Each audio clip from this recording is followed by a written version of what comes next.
En una madrugada de invierno en Ámsterdam, cuando las aguas del canal Herengracht reflejaban la luz tenue de las lámparas de aceite, Baruch Spinoza terminaba de pulir una lente mientras su mente forjaba algo mucho más peligroso que cualquier cristal, una pregunta que habría de tambalear los cimientos de Occidente. ¿Qué es realmente la Trinidad? No la respuesta que los púlpitos han repetido durante siglos, no la fórmula que los teólogos han blindado con amenazas de excomunión, sino aquello que se oculta detrás del misterio más impenetrable del cristianismo. ¿Por qué la humanidad teme tanto a la verdad? ¿Por qué una doctrina que debería iluminar las almas ha sembrado durante 17 siglos más confusión que claridad, más división que unidad?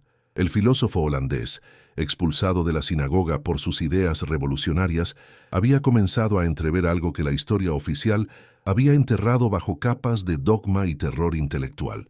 La Trinidad, esa construcción teológica que presenta a Dios como Padre, Hijo y Espíritu Santo en una unidad misteriosa, no era simplemente una revelación divina mal comprendida por mentes finitas, era algo mucho más inquietante, un engaño teológico deliberado, una manipulación del poder eclesiástico que había dividido al cristianismo desde sus raíces.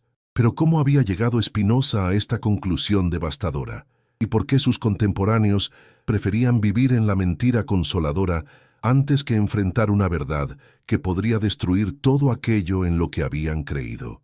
La respuesta yacía en los pergaminos que Spinoza estudiaba cada noche, en los textos arameos y hebreos que había aprendido en su juventud judía, en las contradicciones flagrantes que los padres de la Iglesia habían intentado resolver mediante acrobacias intelectuales que desafiaban toda lógica. ¿No será que la verdadera fe comienza cuando las certezas se quiebran? ¿No será que Dios mismo, si existe, preferiría ser comprendido antes que adorado en la ignorancia? En aquellos días, mientras Europa se desangraba en guerras religiosas entre católicos y protestantes, mientras las hogueras de la Inquisición seguían consumiendo cuerpos y libros por igual, Spinoza había comenzado a sospechar que todas esas batallas teológicas tenían un origen común, una mentira fundacional que había corrompido el mensaje original del Rabbi Yeshua de Nazaret. ¿Qué había ocurrido realmente en los primeros siglos del cristianismo? Cómo una religión basada en el amor y la compasión se había transformado en una maquinaria de poder que justificaba la violencia y la ignorancia en nombre de un misterio incomprensible. La historia oficial, aquella que se enseñaba en las universidades católicas y que incluso los protestantes habían heredado sin cuestionarla, narraba la evolución de la doctrina trinitaria como un proceso de revelación gradual. Según esta versión, los primeros cristianos habían intuido la naturaleza trina de Dios, pero había sido necesario esperar hasta los concilios de Nicea y Constantinopla para que el Espíritu Santo iluminara definitivamente a la Iglesia sobre este misterio central. Los grandes teólogos como Atanasio, Basilio y Agustín habían sido instrumentos de esta revelación progresiva, defendiendo la ortodoxia contra las herejías arriana, macedoniana y modalista, que amenazaban con corromper la pureza de la fe. Pero Spinoza, con esa lucidez implacable que caracterizaba su método filosófico, había comenzado a desmontar esta narrativa pieza por pieza. ¿Por qué, si la Trinidad era una verdad revelada desde el principio, no aparecía claramente formulada en los textos del Nuevo Testamento? ¿Por qué había sido necesario esperar casi 3 siglos para que esta doctrina fundamental fuera definida oficialmente? ¿Y por qué, una vez establecida, había generado más controversias y divisiones que cualquier otra enseñanza cristiana? Las respuestas que Spinoza encontraba en sus investigaciones eran perturbadoras. Los evangelios, escritos en griego koiné décadas después de la muerte de Jesús, reflejaban una comprensión del Nazareno que estaba muy lejos de la sofisticada teología trinitaria posterior. Yeshua aparecía como un rabí judío carismático que hablaba de su Padre Celestial, que oraba como cualquier judío piadoso, que experimentaba dudas y sufrimientos genuinamente humanos. ¿Dónde estaba, en esos textos originales, la segunda persona de la Trinidad en perfecta igualdad con el Padre? Más inquietante aún era el análisis que Spinoza hacía de las epístolas paulinas. Pablo de Tarso, el verdadero arquitecto del cristianismo tal como lo conocemos, había introducido elementos teológicos que no tenían precedente en la predicación de Jesús: la divinización del Nazareno, su identificación con el logos griego, la compleja relación entre naturaleza humana y divina. Todo esto parecía más influenciado por las corrientes filosóficas helenísticas que por la tradición judía en la que Jesús había vivido y enseñado. ¿No será que Pablo había helenizado un mensaje originalmente judío, transformando a un profeta monoteísta en el componente de una construcción teológica que habría resultado incomprensible para el propio Jesús? Spinoza comprendía que estas preguntas no eran meramente académicas. Detrás de cada dogma había intereses de poder. Detrás de cada controversia teológica había luchas políticas concretas. La doctrina de la Trinidad no había emergido en un vacío intelectual, sino en el contexto específico del Imperio Romano tardío, cuando el cristianismo luchaba por legitimarse ante las autoridades paganas y al mismo tiempo por distinguirse de sus raíces judías. ¿Qué mejor manera de lograr ambos objetivos que presentar una teología lo suficientemente sofisticada como para impresionar a los filósofos griegos y lo suficientemente alejada del monoteísmo judío como para evitar las sospechas de sedición étnica? El genio perverso del engaño trinitario, según la visión espinociana, consistía precisamente en su capacidad para satisfacer necesidades contradictorias. Para los conversos del paganismo, acostumbrados a panteones complejos y dioses múltiples, la Trinidad ofrecía una complejidad teológica familiar envuelta en ropajes monoteístas. Para las autoridades romanas, preocupadas por la lealtad de las minorías étnicas, el cristianismo trinitario representaba una religión lo suficientemente universalizada como para no amenazar la estabilidad imperial. Para los líderes eclesiásticos emergentes, la doctrina trinitaria proporcionaba un misterio tan complejo y aparentemente revelado que requería una casta sacerdotal especializada para su interpretación y enseñanza. Pero ¿qué precio había pagado la humanidad por esta construcción teológica? Spinoza veía en la historia del cristianismo una tragedia continua de divisiones, persecuciones y guerras generadas precisamente por los intentos de definir y defender una doctrina que, por su propia naturaleza contradictoria, no podía ser coherentemente explicada. ¿No será que un Dios verdaderamente infinito y perfecto no necesitaría de estas complejidades teológicas para manifestarse a sus criaturas? ¿No será que la simplicidad divina, esa unidad absoluta que Spinoza defendía en su ética, era más compatible con la razón y la bondad que estos misterios incomprensibles que servían principalmente para generar miedo y sumisión? Desde los rincones más alejados del mundo, desde ciudades que tal vez ni siquiera figuran en los mapas más detallados, hay quienes en este momento se hacen las mismas preguntas que atormentaron a Spinoza hace más de 3 siglos. Si estás escuchando estas palabras, si has llegado hasta aquí movido por esa inquietud que no se conforma con respuestas fáciles, escribe en los comentarios desde qué país y ciudad nos acompañas, qué hora marca tu reloj en este instante preciso en que la verdad intenta abrirse paso a través de las mentiras acumuladas por los siglos. Y si estas reflexiones resuenan en tu corazón, compártelas con alguien cercano, con esa persona que también se atreve a cuestionar lo incuestionable, para que las bendiciones de la comprensión lleguen a su familia como llegaron un día a quienes tuvieron el valor de pensar por sí mismos. El camino hacia la verdad nunca ha sido fácil ni cómodo. Requiere el coraje de abandonar certezas heredadas, la humildad de reconocer que generaciones enteras pueden haber vivido en el error, la fortaleza para soportar el aislamiento y la incomprensión que inevitablemente acompañan a quienes se atreven a cuestionar los fundamentos de su época. Spinoza lo sabía mejor que nadie. Su excomunión de la comunidad judía de Ámsterdam, los intentos de asesinato que sufrió, el ostracismo social que marcó sus últimos años, todo esto era el precio que debía pagar quien se atrevía a aplicar la razón a los misterios sagrados. Pero el filósofo holandés había comprendido algo que sus perseguidores no podían entender, que la verdad posee una fuerza propia, una capacidad de resistencia que trasciende las circunstancias históricas específicas. Las mentiras, por más elaboradas que sean, por más que se revistan de autoridad sagrada y se defiendan con la violencia, llevan en sí mismas las semillas de su propia destrucción. La realidad tiene una manera de imponerse que ningún dogma puede contener indefinidamente. ¿Y no será que estamos viviendo precisamente uno de esos momentos históricos en que las viejas certezas comienzan a tambalear, en que las preguntas que durante siglos fueron silenciadas vuelven a resonar con fuerza irresistible? La doctrina de la Trinidad, tal como Spinoza la analizaba, no era simplemente un error teológico, era el síntoma de una enfermedad más profunda que aquejaba al pensamiento occidental, la tendencia a preferir las construcciones intelectuales complejas y misteriosas por encima de la simplicidad luminosa de la verdad. ¿Por qué los seres humanos sentían esa atracción irresistible hacia lo incomprensible? ¿Por qué preferían adorar misterios antes que comprender realidades? ¿No será que el miedo a la responsabilidad que conlleva el conocimiento los empujaba hacia la comodidad de la ignorancia santificada?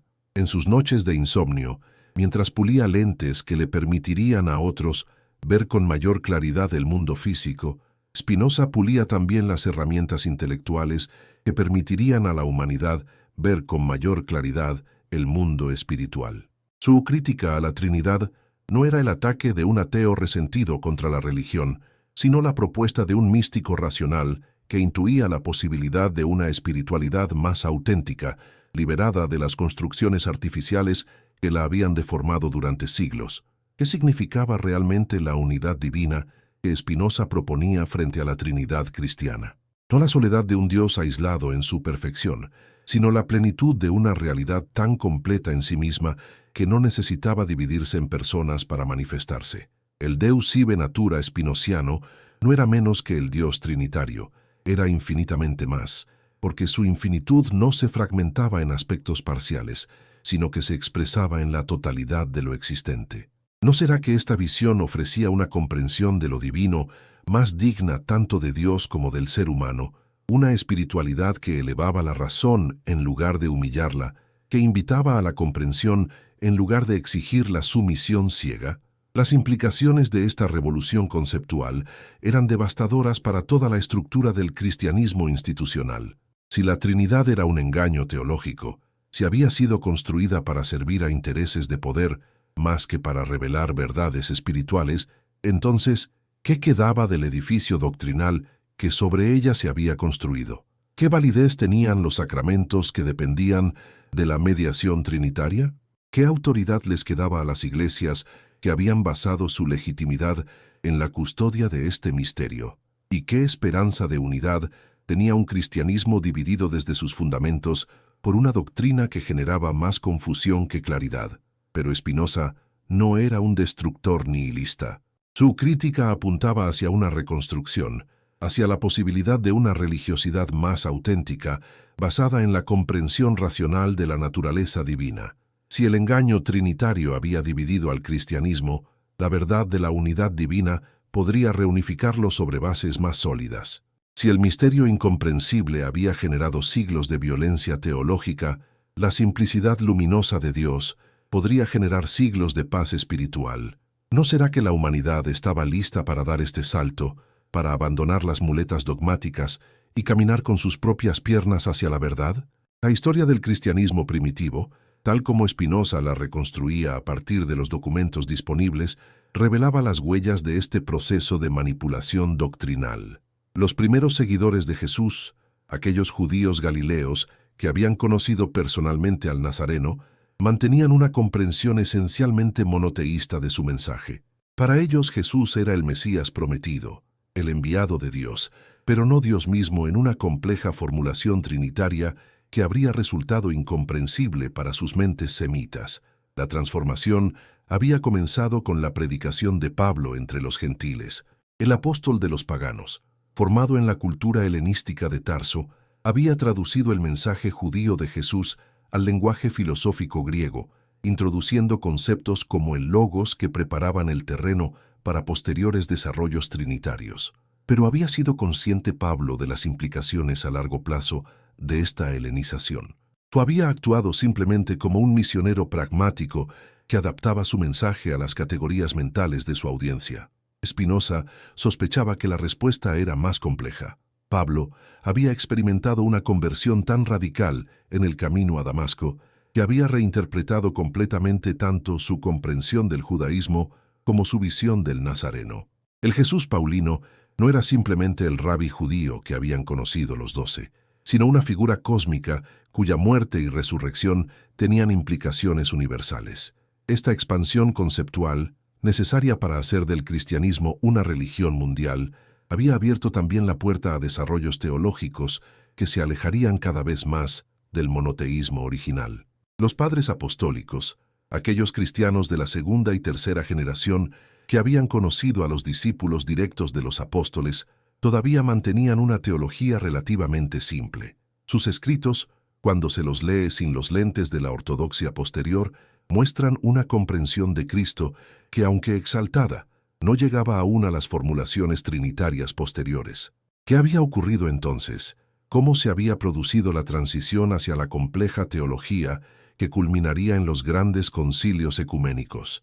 La respuesta, según el análisis spinoziano, debía buscarse en las presiones externas e internas que enfrentaba el cristianismo en los siglos II y III. Externamente, la nueva religión debía legitimarse ante un imperio romano que desconfiaba de las innovaciones religiosas y que valoraba la sofisticación intelectual. Los apologetas cristianos como Justino Mártir y Clemente de Alejandría habían comenzado a presentar el cristianismo como la culminación de la filosofía griega, como la respuesta definitiva a las preguntas que Platón y Aristóteles habían dejado sin resolver. Esta estrategia apologética requería una teología lo suficientemente compleja como para competir con los sistemas filosóficos paganos. Internamente, el cristianismo enfrentaba el desafío de múltiples interpretaciones del mensaje original. Gnósticos, marcionitas, montanistas y una multitud de grupos disidentes ofrecían versiones alternativas del cristianismo que amenazaban con fragmentar la nueva religión antes de que pudiera consolidarse. Los líderes eclesiásticos que emergían en las grandes ciudades del imperio comprendieron que era necesario establecer una ortodoxia clara y defendible que pudiera servir como criterio de unidad frente a la diversidad herética. Pero ¿por qué la ortodoxia que finalmente se impuso tomó la forma específica de la doctrina trinitaria? No había otras alternativas teológicas que podrían haber cumplido la misma función unificadora sin generar las contradicciones lógicas que caracterizarían al cristianismo posterior. Spinoza identificaba aquí el momento crucial en que las necesidades políticas de la institución eclesiástica habían primado sobre la coherencia intelectual y la fidelidad al mensaje original. La controversia arriana del siglo IV proporcionaba el ejemplo más claro de este proceso. Arrio, presbítero de Alejandría, había propuesto una teología que preservaba tanto la unidad divina como la dignidad especial de Cristo, sin caer en las contradicciones lógicas de la formulación trinitaria. Según Arrio, Cristo era la primera y más perfecta de las criaturas divinas, superior a todo lo creado, pero subordinado al Padre increado. Esta posición, que posteriormente sería condenada como herejía, tenía la virtud de la coherencia racional y de la fidelidad al subordinacionismo que caracterizaba la cristología del Nuevo Testamento. ¿Por qué entonces fue rechazada tan violentamente? ¿Por qué Atanasio y sus seguidores prefirieron la formulación paradójica de Nicea, que declaraba al Hijo verdadero Dios y verdadero hombre, consustancial con el Padre, pero también engendrado, no creado? Spinoza veía en esta decisión no una inspiración del Espíritu Santo, como proclamaba la ortodoxia, sino un cálculo político de las élites eclesiásticas que comprendían que el arrianismo, por su misma racionalidad, no requería una interpretación especializada y, por tanto, amenazaba el monopolio hermenéutico que justificaba su autoridad. Un misterio incomprensible, por el contrario, requería de intérpretes autorizados. Una doctrina que desafiaba la razón común necesitaba de una clase sacerdotal que mediara entre la revelación divina y la comprensión humana. La Trinidad, en su formulación final, no era simplemente una doctrina teológica, sino un mecanismo de poder que garantizaba la indispensabilidad de la jerarquía eclesiástica. ¿Cómo podían los simples fieles comprender por sí mismos el misterio de tres personas en una sola esencia? ¿Cómo podían distinguir entre ortodoxia y herejía sin la guía de los obispos y teólogos autorizados? El Concilio de Nicea, que en la narrativa oficial aparece como el triunfo de la verdad sobre el error, se revelaba bajo la mirada espinociana como el momento en que el cristianismo perdió su inocencia intelectual. A partir de entonces, la fe cristiana requeriría no solo la confianza del corazón, sino también la aceptación de formulaciones que violaban los principios básicos de la lógica. ¿Cómo podía algo ser uno y tres al mismo tiempo? ¿Cómo podía Cristo ser completamente divino y completamente humano sin que estas naturalezas se confundieran o se separaran? Las respuestas de los teólogos ortodoxos recurrían cada vez más al lenguaje del misterio, a la afirmación de que la razón humana era insuficiente para comprender las verdades divinas. Esta huida hacia el misterio tenía consecuencias devastadoras para el desarrollo intelectual de Occidente. Durante más de 1000 años, las mentes más brillantes de Europa se dedicarían a elaborar sistemas teológicos cada vez más complejos para defender lo indefendible, para racionalizar lo irracional, para encontrar coherencia donde no la había. ¿Cuántos genios se perdieron en estas acrobacias intelectuales? ¿Cuántas energías que podrían haberse dedicado a comprender la naturaleza, a aliviar el sufrimiento humano, a expandir las fronteras del conocimiento, se malgastaron en controversias teológicas generadas por un dogma artificialmente construido?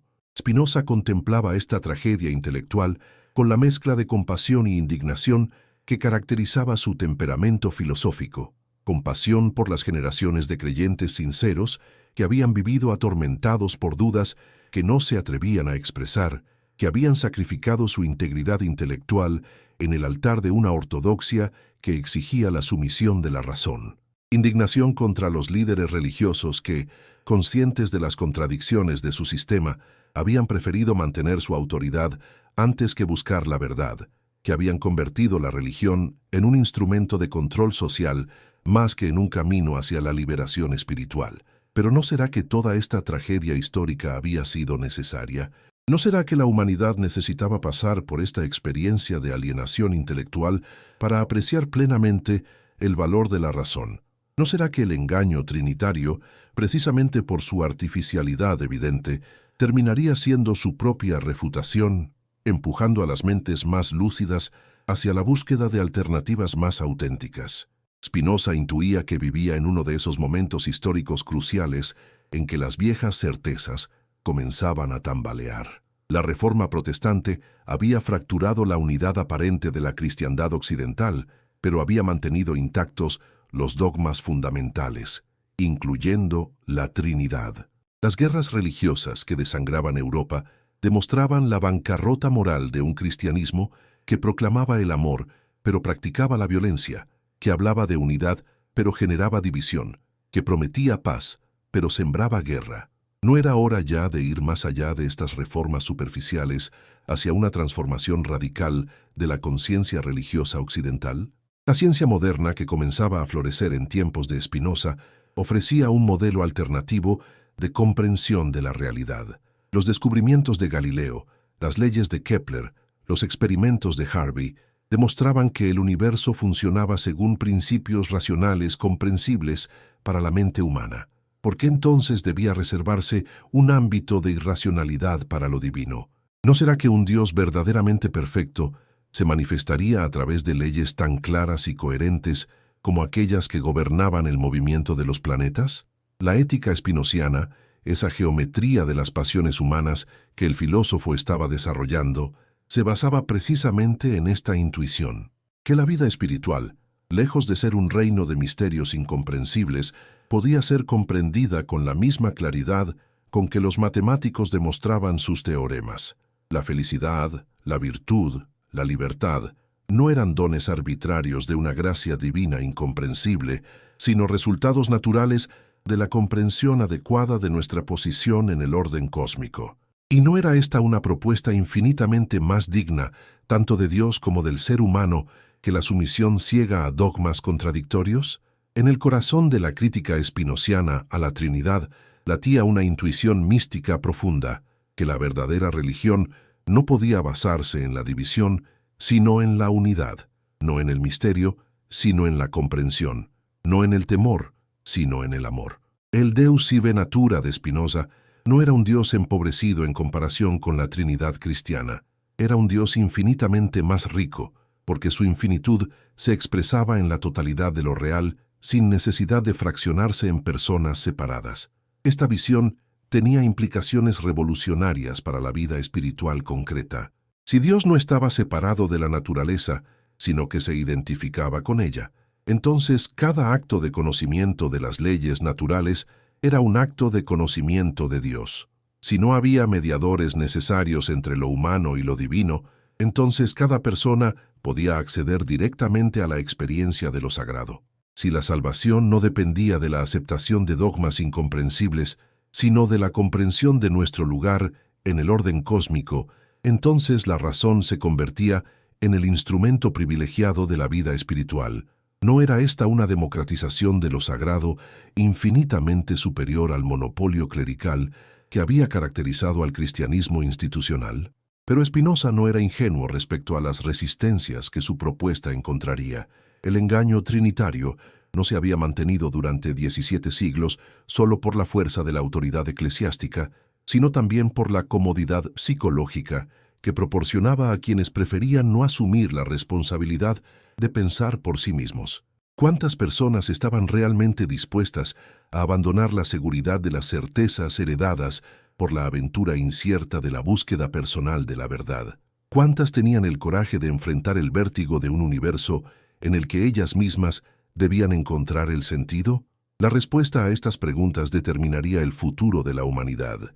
Si las fuerzas de la inercia y el conformismo lograban sofocar las voces que cuestionaban los dogmas tradicionales, Occidente podría sumirse en siglos adicionales de oscurantismo y división. Pero si las semillas de la duda racional que personas como Spinoza estaban sembrando lograban germinar, si las mentes más lúcidas de cada generación continuaban cuestionando lo incuestionable, entonces tal vez la humanidad podría liberarse de las cadenas intelectuales que había forjado para sí misma en nombre de la religión. ¿Y no será que cada uno de nosotros, en el momento presente, enfrenta la misma disyuntiva que enfrentó Spinoza en su época? ¿Conformarnos con las respuestas fáciles que nos ofrece la tradición o atrevernos a formular las preguntas difíciles que pueden cambiar nuestra comprensión de todo? ¿Aceptar los dogmas porque son antiguos y están respaldados por la autoridad o someterlos al escrutinio de la razón, aunque esto nos coloque en conflicto con nuestro entorno social? La historia del engaño trinitario que Spinoza había comenzado a desentrañar no era simplemente una curiosidad histórica. Era un símbolo de todos los engaños que los seres humanos se infligen a sí mismos cuando prefieren la comodidad de la mentira a la exigencia de la verdad. Y su desenmascaramiento no era solo una tarea intelectual, sino también un imperativo moral. El deber de liberar a las futuras generaciones de las cadenas que sus antepasados habían aceptado por miedo, por pereza o por ignorancia. En aquella madrugada de invierno en Ámsterdam, mientras Spinoza pulía sus lentes y pulía también las herramientas de su crítica teológica, el futuro de la conciencia religiosa occidental pendía de un hilo. Las fuerzas del cambio y las fuerzas de la resistencia se preparaban para una batalla que duraría siglos y cuyo desenlace todavía no está decidido. Porque la verdad, aunque posea una fuerza propia, no se impone automáticamente. Requiere de defensores valientes, de mentes lúcidas que se atrevan a pagar el precio del ostracismo y la persecución por el bien de las generaciones futuras. ¿Qué significa que un dogma se derrumbe ante la razón? Significa que la arquitectura intelectual de toda una civilización debe ser reconstruida desde sus cimientos. Significa que millones de personas deben enfrentar la posibilidad de que sus antepasados más venerados hayan vivido en el error. Significa que las instituciones más respetadas deben reconocer que su autoridad se basaba en mentiras. No es extraño que las fuerzas conservadoras de cualquier época resistan con todas sus energías estos procesos de transformación radical. Lo extraño es que siempre haya individuos dispuestos a iniciarlos, sabiendo que no vivirán para ver sus frutos, pero confiando en que la semilla de la verdad encontrará manera de germinar en el terreno preparado por su sacrificio. Spinoza pertenecía a esa estirpe de hombres que anteponen la verdad a la comodidad, la integridad intelectual a la aceptación social, el bienestar de la humanidad futura a su propia tranquilidad presente. Su análisis del engaño trinitario no era un ataque gratuito contra el cristianismo, sino un intento de liberarlo de las deformaciones que lo habían corrompido, de devolverle la simplicidad y coherencia que había perdido en su proceso de institucionalización.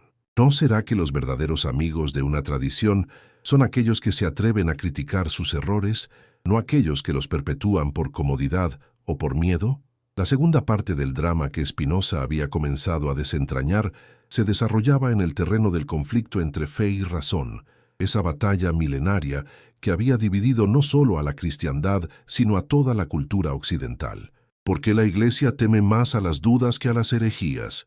Porque las herejías, por más extravagantes que sean, mantienen intacto el principio de autoridad eclesiástica. Simplemente proponen una autoridad alternativa dentro del mismo paradigma dogmático. Las dudas, en cambio, cuestionan el paradigma mismo.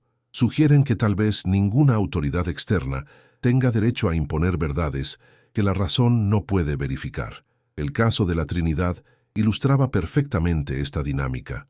A lo largo de los siglos, habían surgido múltiples interpretaciones heterodoxas de la naturaleza divina. Subordinacionistas, modalistas, triteístas, cada una con sus propios defensores y sus propias argumentaciones. La Iglesia había combatido estas herejías con encarnizamiento, pero todas ellas se movían dentro del marco general de la teología cristiana. Ninguna cuestionaba el derecho de los concilios ecuménicos a definir dogmas vinculantes. Ninguna sugería que tal vez la razón humana pudiera juzgar por sí misma la validez de las formulaciones teológicas. Spinoza representaba algo mucho más peligroso: la aplicación sistemática de la razón a los contenidos de la fe, sin reconocer ningún ámbito reservado donde la autoridad religiosa estuviera exenta del escrutinio intelectual. Su método, inspirado en la geometría euclidiana, no admitía premisas que no pudieran ser demostradas o al menos hechas plausibles mediante argumentos racionales. ¿Qué quedaba de la teología tradicional cuando se la sometía a este tipo de análisis? La respuesta era evidente para cualquiera que siguiera consecuentemente el razonamiento spinociano. Quedaba muy poco, y ese poco necesitaba ser completamente reformulado. El Dios antropomórfico de la tradición, que se enojaba y se arrepentía, que hacía milagros y alteraba las leyes naturales según su capricho, que exigía adoración y castigaba la desobediencia, era incompatible con la idea de un ser infinitamente perfecto. Un Dios verdaderamente infinito no podía tener atributos que implicaran limitación, cambio o dependencia de factores externos. Esta conclusión tenía consecuencias devastadoras para la doctrina trinitaria. ¿Cómo podía un Dios infinito dividirse en personas distintas? ¿Cómo podía la segunda persona de la Trinidad encarnarse sin que esto implicara un cambio en la esencia divina? ¿Cómo podía el Padre enviar al Hijo sin que esto sugiriera una relación temporal entre seres eternos? Cada uno de estos problemas había generado siglos de controversias teológicas, pero ninguna de las soluciones propuestas había logrado resolverlos de manera satisfactoria para la razón. Spinoza proponía una alternativa radical. En lugar de torturar la lógica para hacerla compatible con dogmas preestablecidos, ¿por qué no partir de principios racionales sólidos y ver a dónde conducían? Su Deus sive natura no padecía ninguna de las contradicciones que aquejaban al Dios trinitario. Era infinito sin reservas, perfecto sin limitaciones, eterno sin cambios. Se manifestaba en la totalidad de lo existente, no mediante intervenciones milagrosas, sino a través de las leyes naturales que la ciencia moderna comenzaba a descubrir. Esta visión tenía la ventaja adicional de hacer innecesaria la mediación clerical. Si Dios se identificaba con la naturaleza, entonces el estudio de la naturaleza era el camino más directo hacia el conocimiento de Dios. Si las leyes divinas se expresaban a través de las leyes naturales, entonces la ciencia se convertía en la teología más auténtica. Si la salvación consistía en la comprensión de nuestro lugar en el orden cósmico, entonces cada persona podía trabajar en su propia salvación mediante el ejercicio de la razón. Pero no implicaba esta propuesta la destrucción completa del cristianismo tal como había existido durante 17 siglos. Spinoza no lo veía así. Su crítica apuntaba hacia una purificación del cristianismo, hacia un retorno a su esencia original, liberada de las deformaciones que había sufrido en su proceso de helenización e institucionalización. El mensaje de amor universal que había predicado Jesús, su llamado a la fraternidad humana. su invitación a superar el egoísmo mediante la compasión. Todo esto no solo era compatible con la filosofía espinociana, sino que encontraba en ella su fundamentación racional más sólida. El problema no estaba en el núcleo ético del cristianismo, sino en la superestructura dogmática que se había construido sobre él. La doctrina de la Trinidad, la teoría de la expiación vicaria, la creencia en milagros que violaban las leyes naturales, la esperanza en una intervención divina externa que resolviera los problemas humanos. Todas estas construcciones teológicas alejaban a los creyentes de la tarea concreta de construir una sociedad más justa y compasiva. ¿No será que la verdadera blasfemia consistía precisamente en esto?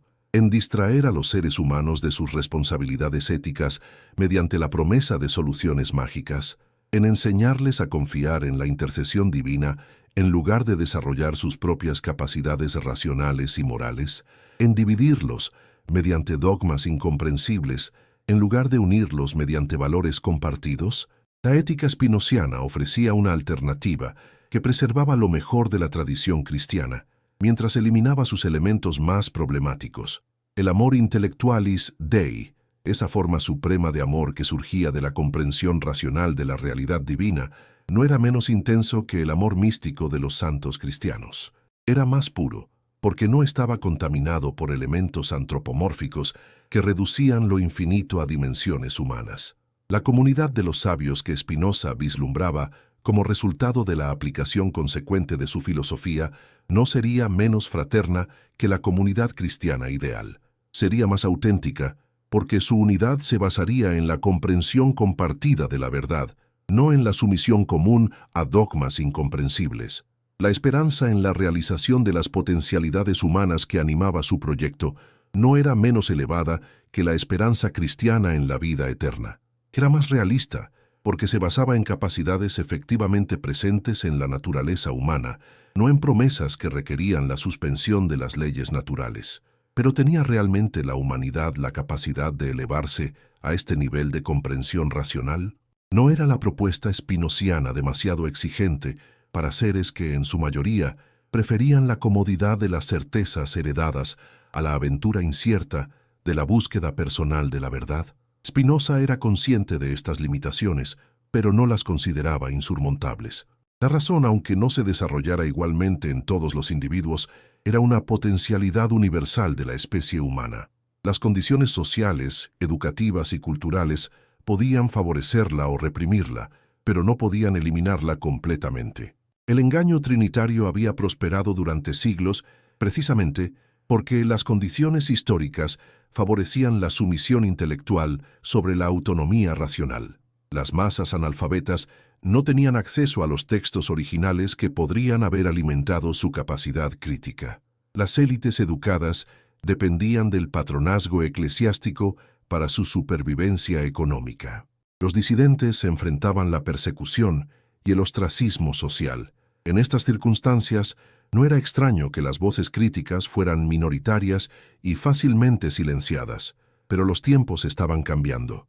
La invención de la imprenta había democratizado el acceso al conocimiento. La expansión del comercio había creado una clase burguesa relativamente independiente del poder eclesiástico. El desarrollo de la ciencia moderna había demostrado la capacidad de la razón humana para descubrir verdades objetivas. Las guerras religiosas habían desacreditado las pretensiones de infalibilidad de las iglesias enfrentadas. No se estaban creando las condiciones para una revolución intelectual que liberara definitivamente a la humanidad de las supersticiones que habían frenado su desarrollo durante siglos. Spinoza se veía a sí mismo como un precursor de esta transformación, como alguien que preparaba el terreno intelectual para cambios que tal vez no se realizarían completamente hasta después de su muerte. Su análisis del engaño trinitario no era solo una crítica histórica, sino también una profecía, la predicción de que tarde o temprano la razón humana se impondría sobre los dogmas irracionales, de que la verdad acabaría triunfando sobre la mentira por más que ésta estuviera respaldada por siglos de tradición y por todo el peso de la autoridad institucional. ¿Era esta confianza en el triunfo final de la razón una forma de fe tan ciega como aquella que criticaba en sus oponentes religiosos?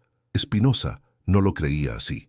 Su optimismo racional se basaba en la observación empírica de que las ideas falsas, por más que pudieran dominar durante periodos prolongados, llevaban en sí mismas las semillas de su propia destrucción. La verdad tenía una coherencia interna que la mentira no podía imitar, una capacidad de generar predicciones exitosas y soluciones efectivas que tarde o temprano se imponía sobre las construcciones artificiales. El caso de la ciencia moderna proporcionaba el ejemplo más claro de esta dinámica.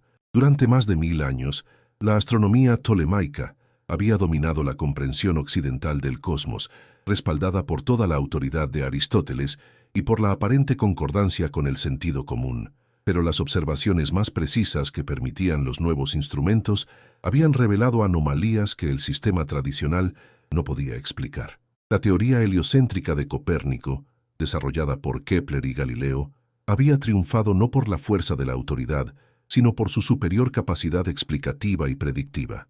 ¿No era razonable esperar que lo mismo ocurriera en el ámbito de la teología? Los dogmas tradicionales, como la doctrina de la Trinidad, generaban contradicciones lógicas que ninguna argumentación sofisticada había logrado resolver.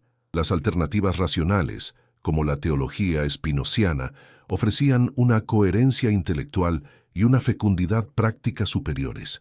No era solo cuestión de tiempo que esta superioridad se hiciera evidente para un número creciente de personas. La resistencia que encontraban estas ideas no invalidaba su verdad, más bien confirmaba su importancia. Si el engaño trinitario hubiera sido realmente inofensivo, si no hubiera estado en el centro del sistema de poder que controlaba las conciencias occidentales, su cuestionamiento no habría generado reacciones tan violentas. La ferocidad con que las autoridades eclesiásticas perseguían a los herejes racionalistas demostraba que comprendían perfectamente el peligro que representaban para su hegemonía intelectual. Spinoza había experimentado personalmente esta persecución.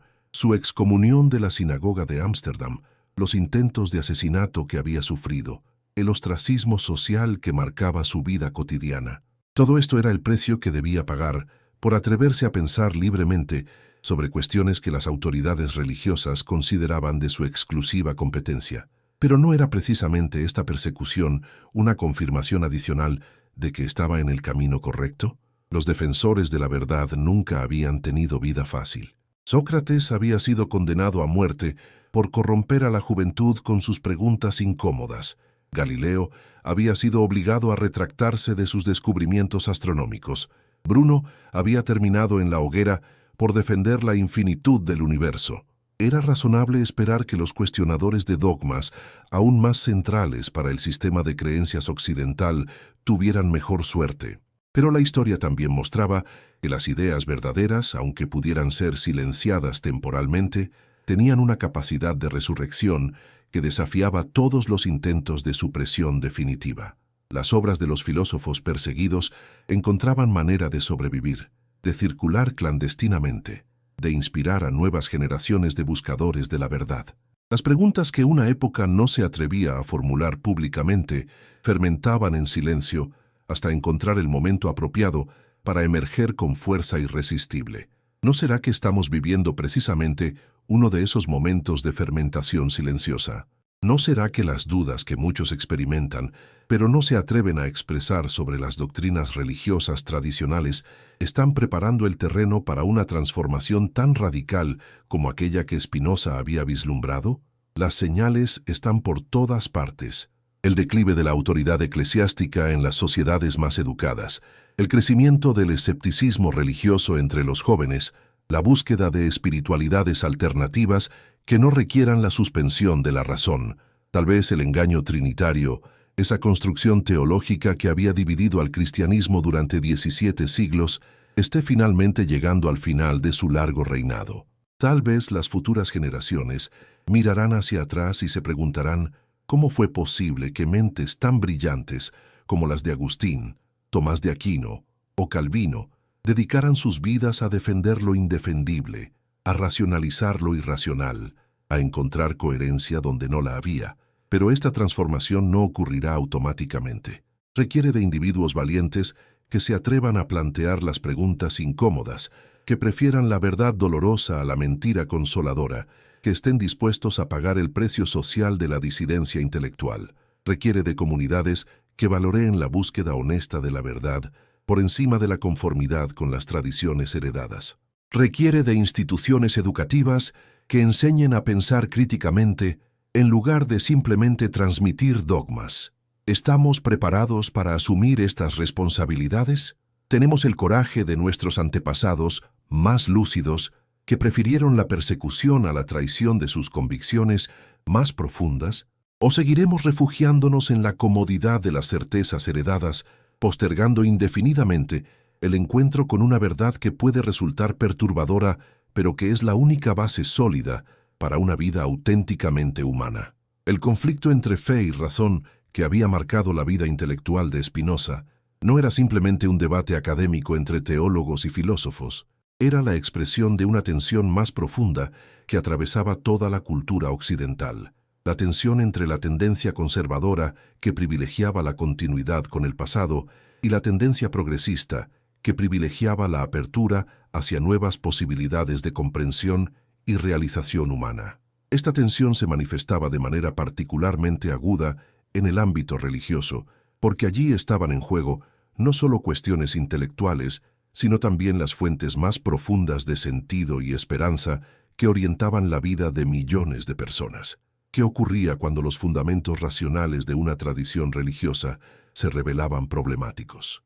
¿Era legítimo sacrificar la coherencia intelectual en aras de la continuidad espiritual? ¿O era más importante preservar la integridad racional, aunque esto implicara abandonar creencias que habían proporcionado consuelo y orientación durante siglos? Spinoza había optado claramente por la segunda alternativa. Para él, una fe que requería la suspensión de la razón no era auténtica fe sino superstición. Una tradición que no podía justificarse ante el tribunal de la inteligencia humana no merecía ser preservada, por más antigua que fuera o por más que hubiera consolado a generaciones pasadas. La verdad tenía derechos inalienables que ninguna autoridad, por más sagrada que se proclamara, podía violar impunemente. Esta posición implicaba una revolución en la comprensión misma de lo que significaba ser religioso. La religiosidad auténtica no consistía en la sumisión a dogmas incomprensibles, sino en la búsqueda apasionada de la verdad, no en la repetición de fórmulas heredadas, sino en el esfuerzo personal por comprender la realidad, no en la dependencia de mediadores externos, sino en el desarrollo de las propias capacidades espirituales. ¿Era esta una forma superior de religiosidad o simplemente la disolución de la religión en filosofía? Para Spinoza, la distinción era artificial. La filosofía auténtica, aquella que se ocupaba de las cuestiones últimas de la existencia humana, era inevitablemente religiosa. Y la religión auténtica, aquella que buscaba realmente el encuentro con lo divino, era inevitablemente filosófica. Los problemas surgían cuando se intentaba separar artificialmente estos ámbitos, reservando uno para la razón y otro para la fe ciega. El engaño trinitario era precisamente el resultado de esta separación artificial. Al declarar que el misterio de las tres personas divinas trascendía la comprensión racional, la teología tradicional había creado un ámbito de irracionalidad santificada que infectaba todo el sistema de creencias cristiano.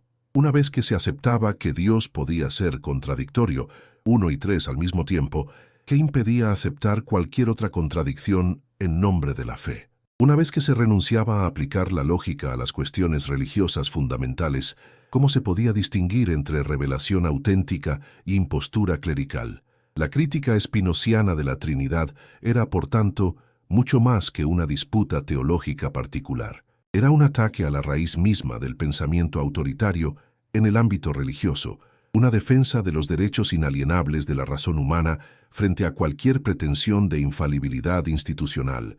Sus implicaciones se extendían mucho más allá del cristianismo, hacia cualquier sistema de creencias que exigiera la suspensión del juicio crítico. Pero no había algo de soberbia intelectual en esta confianza absoluta en la razón. No era posible que hubiera aspectos de la realidad que trascendieran genuinamente las capacidades de la mente humana. ¿No podía la humildad intelectual requerir a veces el reconocimiento de los límites del conocimiento racional? Spinoza no negaba que la razón humana tuviera límites. Su propio sistema filosófico reconocía grados de conocimiento, desde la imaginación confusa que caracterizaba la vida cotidiana hasta la intuición intelectual que proporcionaba el acceso más directo a la verdad. Pero estos límites eran límites de facto, no de derecho. No había ningún ámbito de la realidad que fuera intrínsecamente irracional, ninguna verdad que requiriera la violación de los principios lógicos fundamentales. Los misterios auténticos eran aquellos que la razón aún no había logrado penetrar, pero que en principio eran penetrables. Los pseudomisterios, como la Trinidad, eran aquellos que presentaban contradicciones lógicas insolubles y que, por tanto, no podían corresponder a ninguna realidad. La humildad intelectual auténtica consistía en reconocer las limitaciones actuales del conocimiento humano, no en renunciar por principio a la aplicación de la razón. Esta distinción tenía consecuencias prácticas enormes. Una actitud genuinamente humilde ante los misterios del universo estimulaba la investigación, la búsqueda de explicaciones más profundas, el desarrollo de nuevos métodos de conocimiento. Una actitud pseudo-humilde que santificaba la irracionalidad desalentaba la investigación, perpetuaba la ignorancia, justificaba la dependencia intelectual de autoridades que proclamaban tener acceso privilegiado a verdades inaccesibles para la razón común. ¿En cuál de estas dos actitudes se basaba la defensa tradicional de la doctrina trinitaria? La respuesta era evidente para cualquiera que examinara sin prejuicios la literatura teológica sobre el tema. Los defensores de la ortodoxia no admitían que su formulación fuera inadecuada o provisional. La proclamaban como verdad definitiva, revelada por Dios mismo. No invitaban a la investigación más profunda, desalentaban las preguntas que podían conducir a conclusiones heterodoxas. No reconocían las limitaciones de su comprensión. Afirmaban que el misterio era intrínsecamente incomprensible y que, por tanto, la sumisión intelectual era la única respuesta apropiada. Esta actitud tenía efectos devastadores sobre el desarrollo intelectual y espiritual de las personas formadas en la tradición cristiana. Desde la infancia se les enseñaba que había preguntas que no debían hacerse, verdades que debían aceptarse sin comprenderlas, autoridades que tenían derecho a exigir sumisión intelectual. ¿Cómo podían desarrollar plenamente sus capacidades racionales individuos formados en esta tradición de dependencia intelectual? ¿Cómo podían llegar a ser adultos espiritualmente maduros quienes habían aprendido desde niños a confiar más en las autoridades externas que en su propio juicio? Spinoza veía en esta dinámica una de las fuentes principales de la inmadurez espiritual que caracterizaba a su época. Las guerras religiosas que desangraban Europa no eran simplemente conflictos sobre doctrinas abstractas, eran la expresión de una infantilización generalizada que hacía que las personas prefirieran luchar por las opiniones de sus autoridades antes que desarrollar criterios propios para distinguir entre verdad y error.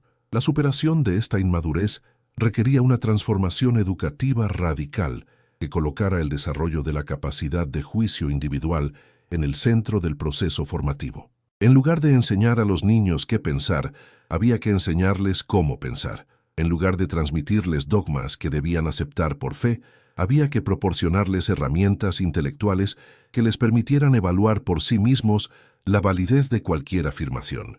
¿Era esta una propuesta realista o simplemente una utopía pedagógica? Spinoza estaba convencido de que era no solo realista, sino inevitable.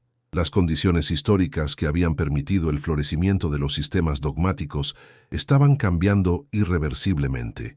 La expansión del conocimiento científico, el desarrollo de las comunicaciones, la creciente complejidad de la vida social, todo esto hacía cada vez más difícil mantener a las poblaciones en la ignorancia y la dependencia intelectual que habían caracterizado épocas anteriores.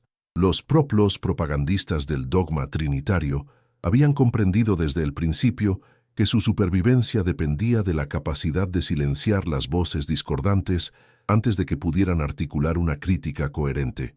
La historia de los primeros siglos cristianos, vista desde la perspectiva spinociana, revelaba un patrón sistemático de supresión intelectual que había impedido el desarrollo natural de una teología racional. ¿Por qué la Iglesia teme más a las dudas que a las herejías?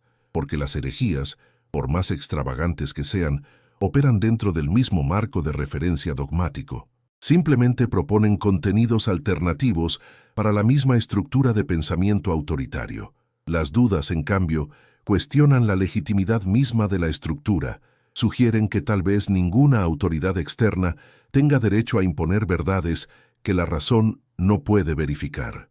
En aquellas noches interminables de estudio, cuando el aceite de las lámparas se consumía lentamente, mientras Spinoza desentrañaba los manuscritos que había logrado reunir a costa de enormes sacrificios económicos, el filósofo holandés comenzaba a comprender la magnitud del engaño que había analizado. No se trataba simplemente de un error teológico, perpetuado por ignorancia o buena fe mal encaminada. Era algo mucho más siniestro, una construcción intelectual deliberadamente diseñada para generar dependencia psicológica y justificar la mediación clerical.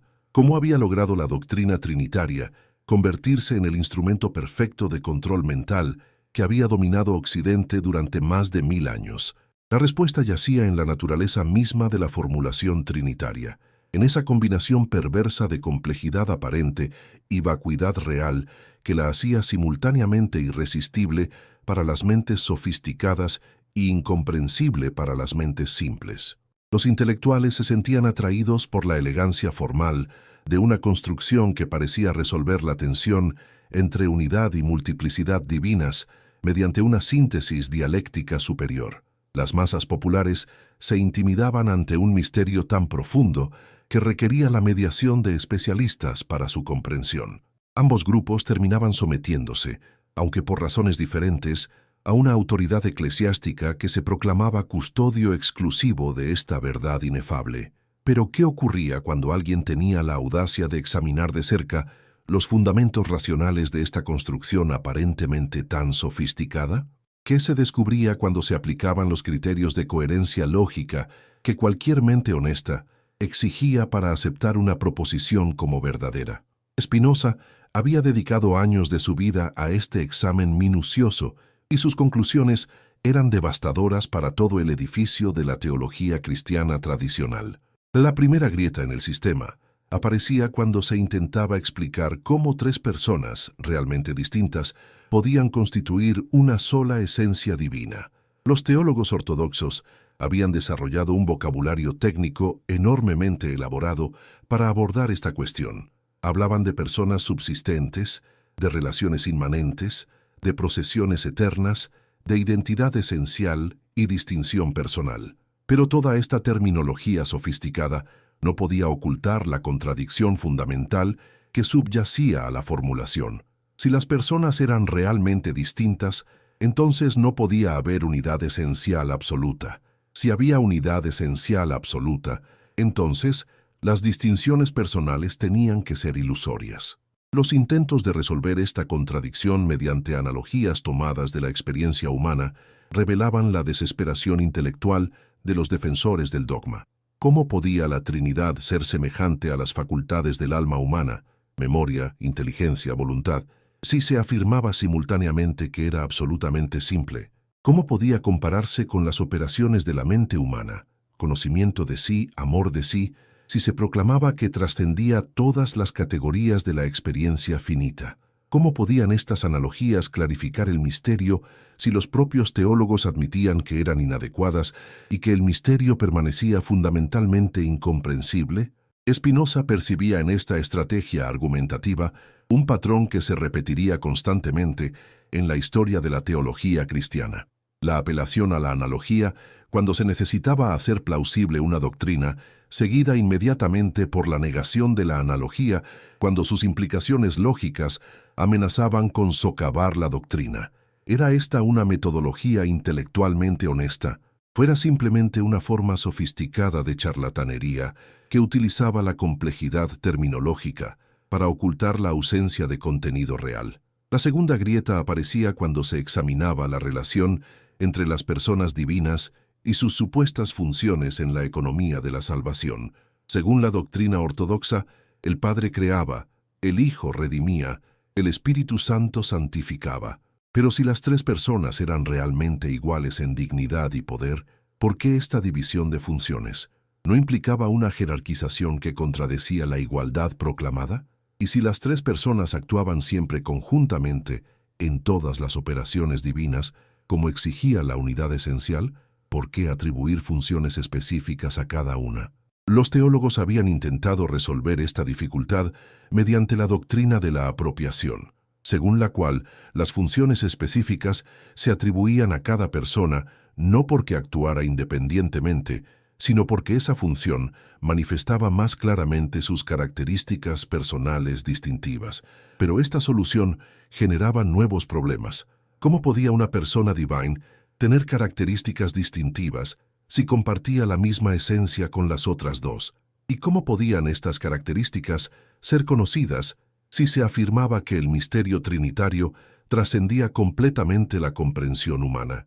Spinoza veía en estas acrobacias intelectuales la confirmación de su sospecha fundamental. La doctrina trinitaria no describía ninguna realidad coherente, sino que era un artefacto lingüístico construido para satisfacer necesidades psicológicas y políticas específicas. Su persistencia a lo largo de los siglos no demostraba su verdad, sino su funcionalidad como instrumento de control social. ¿Qué mejor manera de garantizar la sumisión intelectual de las masas que proclamar como verdad central de la fe un misterio tan complejo que requería la interpretación de especialistas autorizados? La tercera grieta se abría cuando se consideraba la relación entre la Trinidad inmanente, las relaciones entre las personas divinas en sí mismas, y la Trinidad económica, las relaciones entre las personas divinas tal como se manifestaban en la historia de la salvación. La teología tradicional afirmaba que estas dos trinidades eran idénticas, que Dios se revelaba en la historia exactamente como era en sí mismo, pero esta afirmación generaba paradojas insolubles cuando se la examinaba de cerca. Si el Hijo se encarnaba realmente, ¿experimentaba la segunda persona de la Trinidad un cambio real o solo aparente? Si el cambio era real, entonces la inmutabilidad divina quedaba comprometida. Si era solo aparente, entonces la encarnación se convertía en una ilusión y la redención perdía su fundamento objetivo.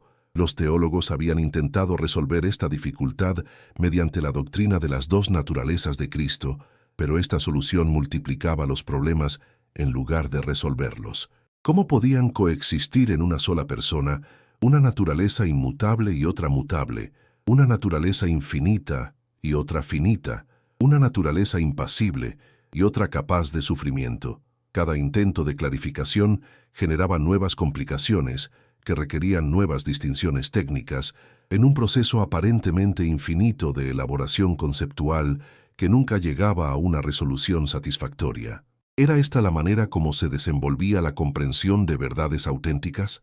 ¿O era el síntoma característico de construcciones artificiales que intentaban mantener coherencia aparente mientras ocultaban contradicciones fundamentales? La cuarta grieta se manifestaba cuando se intentaba conciliar la doctrina trinitaria con los datos bíblicos que supuestamente la fundamentaban. Una lectura honesta de los textos del Nuevo Testamento, liberada de los presupuestos dogmáticos posteriores, revelaba una comprensión de Jesús y de su relación con Dios que estaba muy lejos de la sofisticada teología trinitaria de los siglos posteriores.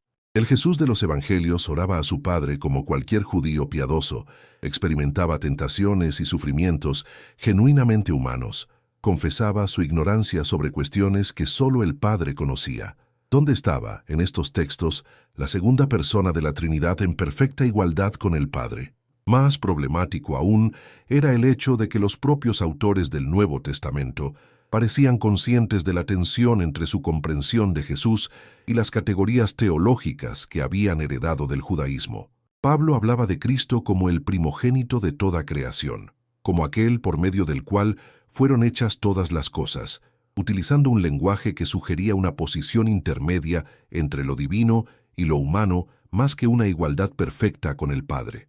Juan presentaba al Logos como con Dios y Dios, una formulación ambigua que podía interpretarse de múltiples maneras, pero que distaba de ser una afirmación clara de la doctrina trinitaria posterior. ¿Cómo explicar entonces el desarrollo de esta doctrina tan elaborada a partir de textos que no la contenían explícitamente? La respuesta tradicional apelaba a la doctrina del desarrollo dogmático. El Espíritu Santo había guiado a la Iglesia hacia una comprensión más plena de verdades que estaban implícitas en la revelación original, pero que requirieron siglos para ser explicitadas. Pero esta explicación generaba sus propios problemas. ¿Por qué el Espíritu Santo había permitido que durante 3 siglos hubiera tanta confusión y controversia sobre una verdad tan fundamental? ¿Y cómo se podía distinguir entre desarrollo auténtico, inspirado por el Espíritu Santo, y desarrollo inauténtico, influenciado por factores culturales y políticos? Spinoza proponía una explicación alternativa que tenía la virtud de la simplicidad y la coherencia histórica. La doctrina trinitaria no era el resultado de una revelación progresiva, sino de un proceso de helenización que había transformado un mensaje originalmente judío en una construcción filosófica adaptada a las categorías mentales grecorromanas. Los primeros cristianos judíos habían comprendido a Jesús dentro del marco del monoteísmo semita. Los cristianos gentiles posteriores lo habían reinterpretado dentro del marco del pensamiento helenístico que admitía realidades intermedias entre lo divino y lo humano. Esta reinterpretación había sido inicialmente un proceso espontáneo de adaptación cultural, pero había adquirido un carácter más sistemático y deliberado cuando los líderes eclesiásticos comprendieron las ventajas políticas que podían derivarse de una teología suficientemente compleja como para requerir interpretación especializada. No era significativo que la formulación definitiva de la doctrina trinitaria hubiera coincidido con el momento en que el cristianismo se convertía en religión oficial del Imperio Romano. No era demasiada coincidencia que una doctrina tan favorable al poder clerical hubiera emergido precisamente cuando la Iglesia comenzaba a ejercer poder político real. El análisis spinoziano revelaba así una quinta grieta, tal vez la más devastadora de todas, la evidente funcionalidad política de la doctrina trinitaria como instrumento de legitimación del poder eclesiástico. Un Dios simple y comprensible no habría requerido mediadores especializados. Cualquier persona sincera podría haber accedido directamente a su conocimiento y adoración. Un Dios complejo y misterioso, en cambio, justificaba la existencia de una casta sacerdotal que se proclamaba intérprete autorizada de sus designios incomprensibles. Esta funcionalidad no era un efecto secundario accidental, sino el propósito principal para el cual la doctrina había sido desarrollada. Los teólogos que la elaboraron no eran buscadores desinteresados de la verdad, sino funcionarios de una institución que necesitaba justificar su autoridad mediante la complejización artificial de contenidos que originalmente habían sido simples y accesibles. ¿Cómo explicar de otra manera que una religión basada en el mensaje de un rabí que predicaba en parábolas sencillas para que lo entendieran los pescadores y campesinos hubiera desarrollado una teología tan elaborada que requería años de estudio especializado para su comprensión? El contraste entre la simplicidad del mensaje original y la complejidad del sistema dogmático posterior no podía ser más elocuente. Jesús había resumido toda la ley y los profetas en 2 mandamientos: amar a Dios y amar al prójimo. Los teólogos posteriores habían construido sistemas doctrinales que requerían volúmenes enteros para ser explicados y que generaban controversias interminables sobre distinciones técnicas incomprensibles para la mayoría de los creyentes. ¿Era esta evolución un desarrollo auténtico del mensaje original o una traición fundamental a su espíritu? Para Spinoza, la respuesta no admitía dudas. La doctrina trinitaria representaba la corrupción intelectual y espiritual del cristianismo, su transformación de un movimiento de liberación humana en un sistema de control social. El Dios trinitario no era el Dios de Jesús, sino el Dios de los emperadores cristianos y de los obispos cortesanos que necesitaban una teología lo suficientemente impresionante como para justificar su poder temporal. ¿Pero no será que la verdadera fe comienza cuando las certezas se quiebran? ¿No será que Dios mismo, si realmente existe y es infinitamente perfecto, preferiría ser comprendido racionalmente antes que adorado en la ignorancia? La propuesta spinoziana no implicaba la destrucción de la religiosidad, sino su purificación, su liberación de las deformaciones que había sufrido durante siglos de manipulación institucional. El Deus sive natura que Spinoza oponía al Dios trinitario de la tradición cristiana no era un Dios empobrecido, sino infinitamente más rico, porque su infinitud no se fragmentaba en personas distintas, sino que se expresaba en la totalidad de lo real. Este Dios no necesitaba mediadores humanos porque se manifestaba directamente en las leyes de la naturaleza que la razón podía descubrir. No exigía sumisión intelectual, porque su comprensión era el camino más seguro hacia la felicidad y la liberación humanas. ¿Era esta una visión compatible con lo mejor de la tradición cristiana? Spinoza estaba convencido de que sí. El amor universal que había predicado Jesús, su llamado a la fraternidad humana, que trascendiera las divisiones étnicas y sociales, su invitación a superar el egoísmo mediante la compasión, todo esto no solo era compatible con la ética spinociana, sino que encontraba en ella su fundamentación racional más sólida. El problema no estaba en el núcleo ético del cristianismo, sino en la superestructura dogmática que se había construido sobre él. La doctrina de la Trinidad, con todas las controversias que había generado, había distraído a los cristianos de la tarea concreta de construir una sociedad más justa y compasiva. Cuánta energía intelectual y espiritual se había malgastado en debates sobre la procesión del Espíritu Santo o sobre la relación entre las naturalezas de Cristo. Cuántas guerras se habían librado por diferencias doctrinales que no tenían ninguna implicación práctica real para la vida moral. La historia del cristianismo posterior al establecimiento de la ortodoxia trinitaria proporcionaba una evidencia abrumadora de los efectos perniciosos de esta complicación artificial del mensaje original. Las cruzadas, la Inquisición, las guerras de religión, todos estos fenómenos habían sido justificados en nombre de la defensa de la ortodoxia doctrinal. ¿Habría sido posible esta violencia sistematizada si el cristianismo hubiera mantenido la simplicidad ética de sus orígenes? Spinoza dudaba de que hubiera sido posible, porque la violencia religiosa requería la previa convicción de que existían verdades tan importantes que justificaban la supresión de quienes las cuestionaban. Una religión basada en principios éticos universalmente accesibles a la razón no podría generar este tipo de fanatismo, porque no habría verdades esotéricas que defender ni herejías que suprimir. La diversidad de opiniones sería vista como un enriquecimiento del diálogo humano, no como una amenaza a la unidad de la fe. Pero era realista esperar que la humanidad pudiera elevarse a este nivel de madurez espiritual. ¿No había algo en la naturaleza humana que hacía irresistible la atracción hacia los misterios incomprensibles y las autoridades infalibles? Spinoza reconocía que estas tendencias existían, pero no las consideraba inalterables. Eran el producto de condiciones educativas y sociales específicas que podían ser modificadas mediante esfuerzos conscientes y sostenidos. La clave estaba en la educación. Una formación que privilegiara el desarrollo de la capacidad de juicio individual por encima de la transmisión de contenidos dogmáticos prepararía a las futuras generaciones para una religiosidad más madura y auténtica.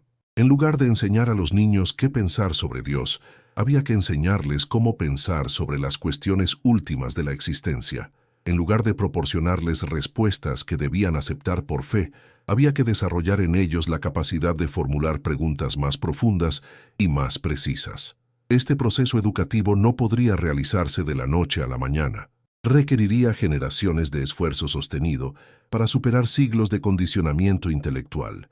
Pero Spinoza estaba convencido de que valía la pena intentarlo, porque lo que estaba en juego no era simplemente la corrección de algunos errores teológicos, sino la liberación del potencial humano más profundo. Una humanidad liberada de las supersticiones que habían limitado su desarrollo durante siglos podría dedicar sus energías a tareas más productivas: el alivio del sufrimiento, la expansión del conocimiento, la construcción de sociedades más justas y compasivas. ¿No era esta una perspectiva lo suficientemente atractiva como para justificar los riesgos y sacrificios que inevitablemente acompañarían al proceso de transformación? Los obstáculos eran formidables. Spinoza lo sabía mejor que nadie. Las instituciones religiosas existentes tenían intereses creados en mantener el status quo doctrinal. Las masas populares habían sido condicionadas durante siglos para sentir terror ante cualquier cuestionamiento de las verdades sagradas. Las élites intelectuales dependían económicamente del patronazgo de instituciones que no tolerarían desviaciones demasiado radicales de la ortodoxia establecida. Pero la historia también mostraba que las ideas verdaderas tenían una fuerza propia que tarde o temprano se imponía sobre los obstáculos artificiales. El caso de la ciencia moderna proporcionaba el ejemplo más claro. A pesar de la oposición feroz de las autoridades eclesiásticas, las teorías de Copérnico, Galileo y Newton habían terminado imponiéndose porque tenían una capacidad explicativa y predictiva superior a las teorías tradicionales que pretendían reemplazar. No era razonable esperar que lo mismo ocurriera en el ámbito de la teología. Una comprensión de Dios, basada en principios racionales coherentes, tendría que imponerse eventualmente sobre construcciones artificiales como la doctrina trinitaria, por más que éstas estuvieran respaldadas por la autoridad y la tradición. La verdad tenía derechos inalienables que ningún poder humano podía violar indefinidamente. Esta confianza en el triunfo final de la razón no era una forma de fe ciega, sino el resultado de la observación empírica de cómo se desarrollaba efectivamente el conocimiento humano. Las ideas falsas podían dominar durante períodos prolongados, especialmente cuando estaban respaldadas por intereses de poder, pero llevaban en sí mismas las semillas de su propia destrucción. Sus contradicciones internas, sus incapacidades explicativas, sus efectos perniciosos sobre la vida humana, terminaban haciéndose evidentes para un número creciente de personas. El engaño trinitario había comenzado ya a mostrar estos síntomas de decadencia interna. Las divisiones entre católicos y protestantes, las guerras religiosas que desangraban Europa, la pérdida de credibilidad de las autoridades eclesiásticas, todo esto era evidencia de que el sistema dogmático tradicional había entrado en crisis. No era posible que estuviéramos viviendo los últimos siglos de hegemonía de una construcción teológica que había cumplido ya su función histórica. Spinoza se veía a sí mismo como un precursor de la transformación que inevitablemente habría de venir. Su crítica del engaño trinitario no era solo un ejercicio intelectual, sino una contribución a la liberación de la humanidad de cadenas que ella misma se había forjado en épocas de menor madurez intelectual. Las futuras generaciones le agradecerían haber tenido el coraje de plantear las preguntas que su época no se atrevía a formular. ¿Pero no requería esta transformación algo más que argumentos racionales? ¿No necesitaba también una alternativa espiritual que pudiera satisfacer las necesidades religiosas auténticas que el sistema dogmático tradicional había intentado satisfacer, aunque de manera inadecuada? Spinoza estaba trabajando precisamente en la elaboración de esta alternativa. Una espiritualidad racional que preservara lo mejor de la tradición judeocristiana mientras eliminaba sus elementos más problemáticos. El amor intellectualis Dei, esa forma suprema de amor que surgía de la comprensión racional de la realidad divina, no era menos intenso que el amor místico de los santos tradicionales. Era más puro, porque no estaba contaminado por elementos antropomórficos que reducían lo infinito a dimensiones humanas. La comunidad de los sabios que Spinoza vislumbraba como resultado de la aplicación consecuente de su filosofía no sería menos fraterna que la comunidad cristiana ideal. Sería más auténtica, porque su unidad se basaría en la comprensión compartida de la verdad, no en la sumisión común a dogmas incomprensibles. La esperanza en la realización de las potencialidades humanas que animaba el proyecto spinoziano no era menos elevada que la esperanza cristiana en la vida eterna. Era más realista, porque se basaba en capacidades efectivamente presentes en la naturaleza humana, no en promesas que requerían la suspensión de las leyes naturales. ¿No era esta una propuesta infinitamente más digna tanto de Dios como del ser humano? El camino hacia esta transformación no sería fácil ni rápido. Requeriría la colaboración de muchas generaciones de pensadores valientes, de educadores comprometidos con la verdad, de individuos dispuestos a sacrificar la comodidad presente por el bien de la humanidad futura. Pero Spinoza estaba convencido de que valía la pena intentarlo, porque lo que estaba en juego era nada menos que la liberación del espíritu humano de las cadenas que había llevado durante demasiados siglos. En las profundidades de la noche, cuando el silencio de Ámsterdam solo era interrumpido por el sonido ocasional de los pasos de algún vigilante nocturno o por el susurro del viento entre los canales, Spinoza sentía que no trabajaba solo. A través de los siglos, otros hombres y mujeres habían intuido las mismas verdades, habían experimentado la misma indignación ante los engaños santificados, habían soñado con la misma liberación. Algunos habían pagado con sus vidas el precio de su lucidez. Otros habían logrado transmitir sus insights a discípulos que los preservarían para tiempos más propicios. Esta comunión espiritual con los buscadores de verdad de todas las épocas proporcionaba a Spinoza la fuerza necesaria para continuar su trabajo a pesar del aislamiento y la hostilidad que lo rodeaban. No importaba que sus contemporáneos no estuvieran listos para comprender plenamente sus ideas. Importaba que las ideas fueran verdaderas y que, por tanto, tuvieran un futuro garantizado. La verdad era paciente. Podía esperar siglos para encontrar las condiciones apropiadas para su florecimiento pleno. Y no será que cada uno de nosotros, en nuestro tiempo y en nuestras circunstancias específicas, tenemos la oportunidad de contribuir a esta gran obra de liberación intelectual y espiritual? ¿No será que las preguntas que Spinoza se hacía sobre el engaño trinitario son las mismas que debemos hacernos nosotros sobre todos los dogmas y supersticiones que limitan el desarrollo humano en nuestra época?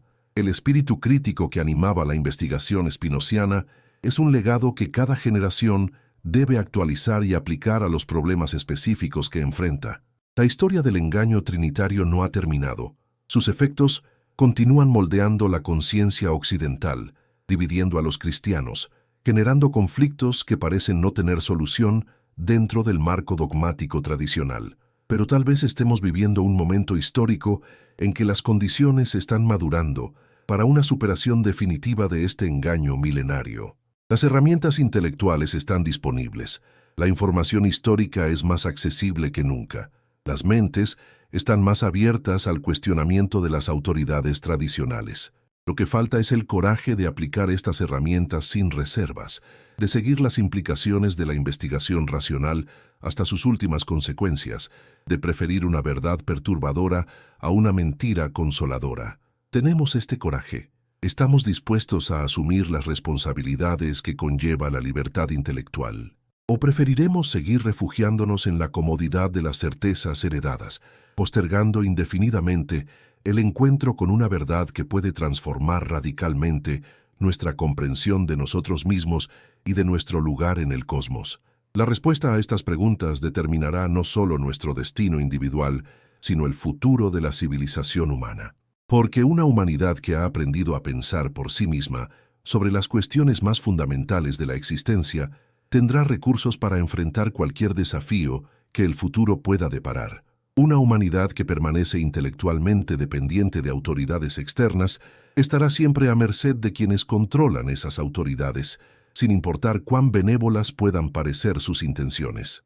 El legado de Spinoza nos invita a elegir la primera alternativa, a atrevernos a usar nuestra propia inteligencia para comprender el mundo en que vivimos y nuestro lugar en él.